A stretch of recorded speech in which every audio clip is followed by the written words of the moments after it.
আসসালামু আলাইকুম বন্ধুরা, সবাই কেমন আছেন? চলে আসছি একটা ফ্রিজ ঠিক করার একটা লং ভিডিও নিয়ে। অবশ্যই ফ্রিজটা কিভাবে খুলতে হয় সেটা আমি আপনাদেরকে দেখানোর জন্য আজকে ভিডিওটা করা।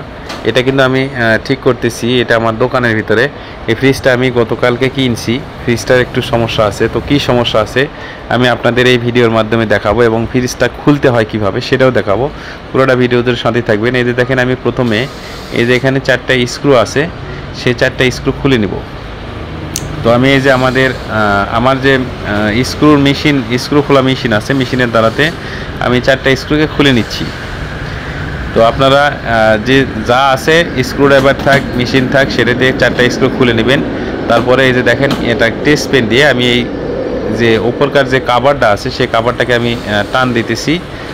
সে খুলতেছে না, তার কারণে আরেকটা স্ক্রু সম্পূর্ণ খুলছিল না। এই যে দেখেন, খুব সহজেই এই যে কাভারটা আমি খুলে নিলাম। তো কাভারটাকে খুলে নেওয়ার পরে এর যে ভিতরে যে আরেকটা কাভার আছে, এই কাভারের সাথে আরও 2টা স্ক্রু আছে, স্ক্রু 2টা খুলতে হবে। স্ক্রু 2টা খোলার পরে সাইড দিয়ে লক আছে, লক খুলতে হবে। তো দেখেন, আমি খুলতেছি এবং আপনাদের সামনে এটা দেখাচ্ছি যে কিভাবে খুলতে হয়।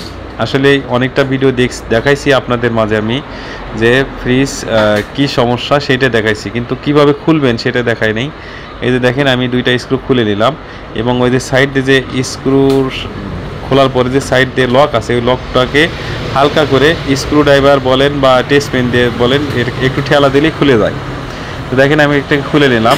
এই যে এখানে যে আবারও ভেতর সাইডটায় একটা সকেট আছে, ওই যে পলিথিন দিয়ে মোড়ানো আছে, এটা কিন্তু সকেট। এই সকেটের দ্বারাতে ফ্যানের কানেকশন দেওয়া। তো এটাকে আমি খুলে আলাদা করব, যেহেতু এটা যদি ভিতরে থাকে তাহলে আমি এর ভিতরে যে পার্টসটা নষ্ট সেটা আমি ঠিক করতে পারবো না বা চেঞ্জ করতে পারবো না।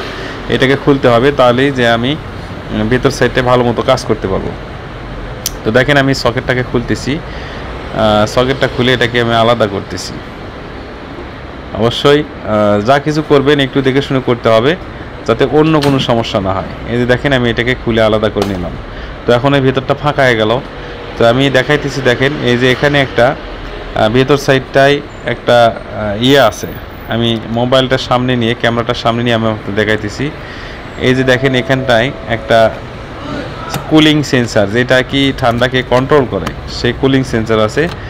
এটার অন্য এই ফ্রিজটার অন্য আর কোনো সমস্যা হয় নাই, শুধু কুলিং সেন্সারটা নষ্ট হয়ে যাওয়ার কারণেই এই ফ্রিজটা ঠান্ডা। তো যাই হোক, এটার অন্য কোনো সমস্যা নাই। কুলিং সেন্সার নষ্ট হয়ে গেছে, কুলিং সেন্সারটা চেঞ্জ করে দিলেই, এই যে কুলিং সেন্সার 2 তার কেটে 2 তার লাগিয়ে দিলেই হয়ে যাবে। এবং সেই সঙ্গে এই যে কুলিং কয়েলের নিচে একটা হিটার আছে, হিটারটা ঠিক আছে, এটাটা কিছু করতে হবে না। তো এরকমের সুন্দর সুন্দর ভিডিও দেখতে অবশ্যই পেজটাকে ফলো করে দিয়ে সাথে থাকবেন। সেই সঙ্গে অন্যকে দেখার সুযোগ করে দিবেন শেয়ারের মাধ্যমে, এবং আপনি কমেন্টের মাধ্যমে মন্তব্য করে যাবেন কেমন হয়েছে ভিডিওটা। তো ধন্যবাদ সবাইকে, দেখা হবে অন্য কোনো ভিডিওতে। আল্লাহ হাফেজ।